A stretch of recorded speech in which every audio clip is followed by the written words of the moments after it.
आदाब नमस्कार। आप देख रहे हैं उज़ैर की आवाज़ और मैं हूं आपके साथ में मोहम्मद उज़ैर। अभी की जो सबसे बड़ी अपडेट सामने आई है वो आई है बिहार इलेक्शन के बारे में, क्योंकि अब आहिस्ता आहिस्ता टाइम बहुत नज़दीक आ चुका है डिक्लेरेशन का कि कौन जीता है और कौन हार चुका है। इस चीज़ के लिए पहले से ही कयास अब लग चुके हैं, क्योंकि यहाँ पर जो एनडीए है, एनडीए गवर्नमेंट, उसको 200 से ज़्यादा सीटें यहाँ पर मिल चुकी हैं। ये एक बहुत बड़ी जीत यहाँ पर बताई जा रही है एनडीए गवर्नमेंट की। बिहार विधानसभा चुनाव 2025 की मतगणना जारी है और एनडीए बड़ी जीत की तरफ यहाँ पर बढ़ रहा है। जी हाँ, बहुत बड़ी जीत की तरफ यहाँ पर एनडीए बढ़ रहा है। यहाँ पर सबसे बड़ी जीत जो मानी जा रही है वो नीतीश कुमार की यहाँ पर मानी जा रही है, क्योंकि वो एनडीए के अंडर में आती है उनकी पार्टी। अब तक आए रुझानों में एनडीए 200 पार करती नजर आ चुकी है। जी हाँ, बिल्कुल जाहिर सी बात है, 200 जो सीट है उसने पार कर ली है। करीब करीब ये तय होता नजर आ रहा है कि पटना के सियासी किले पर एक बार फिर से नीतीश कुमार का कब्जा होगा और एनडीए की सरकार बनेगी। जी हाँ, नीतीश कुमार अब दोबारा से बिहार के मुख्यमंत्री बन सकते हैं और एनडीए की सरकार दोबारा से यहाँ पर बनने जा रही है बिहार के अंदर। दरअसल सूबे की 243 सीटों के लिए हुए 2 चरणों में पड़े वोटों की गिनती 46 केंद्रों पर हो रही है। नीतीश कुमार ने मतगणना से पहले जोश और खरोश के साथ जीत का दम भर कर दिया था।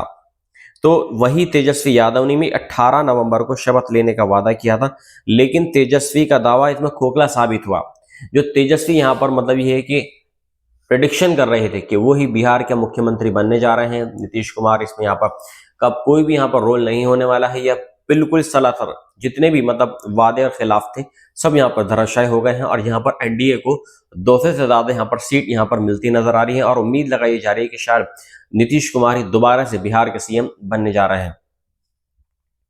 और इसके अलावा एग्जिट पोल में महिलाओं और ओबीसी का समर्थन एनडीए को मिलने की संभावना जताई गई थी। जो एग्जिट पोल हुआ था ओबीसी के हिसाब से, ओबीसी के समर्थन में, इसमें एनडीए को ही जीत मिलने की संभावना बताई गई थी। एग्जिट पोल के मुताबिक एनडीए को महिलाओं, ओबीसी और ईबीसी वर्ग का मजबूत समर्थन मिला था।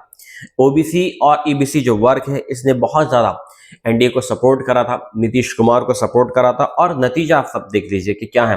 बिहार के अंदर अब 200 का आंकड़ा ये पार हो चुका है और इसमें नीतीश कुमार की जो पार्टी है और एनडीए की जो सरकार है वो दोबारा अपनी सरकार यहाँ पर बनाने जा रही है। केंद्रीय गृह मंत्री अमित शाह ने एक्स पर 2 अलग अलग पोस्ट में लिखा, बिहार वासियों का एक एक वोट भारत की सुरक्षा और संसाधनों से खेलने वाले घुसपैठियों और हितैषियों के खिलाफ मोदी सरकार की नीति में विश्वास का एक प्रतीक है। ये सब कौन कह रहा है? ये सब कह रहा है अमित शाह, जो भारत के जो गृह मंत्री हैं। वोट बैंक के लिए घुसपैठियों को बचाने वालों को जनता ने करारा जवाब दिया। बिहार की जनता ने पूरे देश का मूड बता दिया है कि मतदाता सूची शुद्धिकरण अनिवार्य है और इसके खिलाफ राजनीति की कोई जगह नहीं है। मतलब उन्होंने ये कहा है, जो अमित शाह है, जो एक्स पर उन्होंने ट्वीट करा है, उनका कहने का मतलब ये है कि यहाँ पर जितनी भी यहाँ पर घुसपैठियां हो रही हैं उसमें जो और दूसरी पॉलिटिकल पार्टी हैं उनका हाथ है। और यहाँ पर जो नरेंद्र मोदी की सरकार है, डबल इंजन की जो सरकार, वो हमेशा से यही चाहती है कि लोगों के वेलफेयर के लिए काम करे। और पब्लिक ने दोबारा से बता दिया, बिहार की जनता ने दोबारा से बता दिया कि नीतीश कुमार को मुख्यमंत्री बनाकर उन्होंने बता दिया है कि वही मतलब अब दोबारा से वो चाहते हैं कि एनडीए की सरकार बने और उनके बिहार के अंदर रोजगार के अवसर पैदा हो और तरक्की हो। और अब इस इलेक्शन में दोबारा से पब्लिक ने दिखा दिया है, बिहारियों ने दिखा दिया है। उन्होंने आगे कहा, ये विकसित बिहार में विश्वास रखने वाले हर बिहार वासी की जीत है। जंगलराज और तुष्टीकरण की राजनीति करने वाले किसी भी भेष में आए उन्हें लूटने का मौका नहीं मिलेगा। उन्होंने पार्टियों पर ब्लेम लगाया है, जो और दूसरी पार्टी थी। इनडायरेक्टली उन्होंने कहा, डायरेक्टली तो नहीं कहा है लेकिन इनडायरेक्टली उन्होंने कहा है कि ये सब जो कुछ बिहार के अंदर जो पहले मतलब हालात थे वो सब जो और पॉलिटिकल पार्टियां थी ये उनकी वजह से। लेकिन जब से एनडीए की सरकार आई है तो बिहार के अंदर बहुत तरक्की हुई है।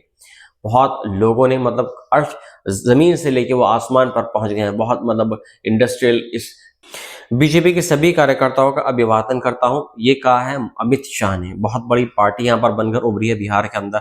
एनडीए की सरकार यहां पर दोबारा से बनने जा रही है और नीतीश कुमार शायद दोबारा से बिहार के मुख्यमंत्री यहां पर बन सकते हैं। ये भी पूरी तरीके से कंफर्म नहीं हो पाया है।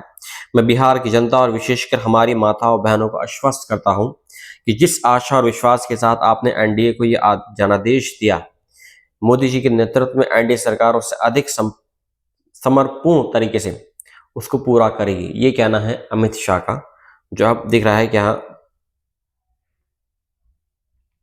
अब यहाँ पर मैं मिनट दर मिनट आपको बताता हूँ कि बराबर जो लाइव अपडेट यहाँ पर सामने है क्या आई है। मुंगेर की 3 सीटों पर एनडीए उम्मीदवारों की यहाँ पर जीत हुई है।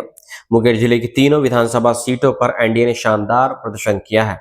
तारापुर से उप मुख्यमंत्री सम्राट चौधरी ने 45,349 वोटों के बड़े अंतर से जीत हासिल की है। जमालपुर सीट पर जेडीयू की नीचिकेता मंडल ने 37,500 वोटों से विजय दर्ज की है।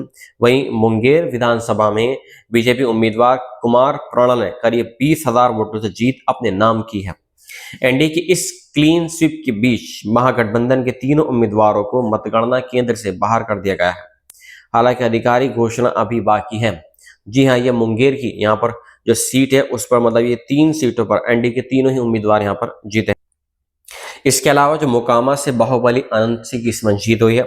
मोकामा विधानसभा सीट से बड़ी खबर यहाँ पर सामने आ रही है, जहां जेडीयू उम्मीदवार अनंत कुमार सिंह ने जीत दर्ज कर ली है।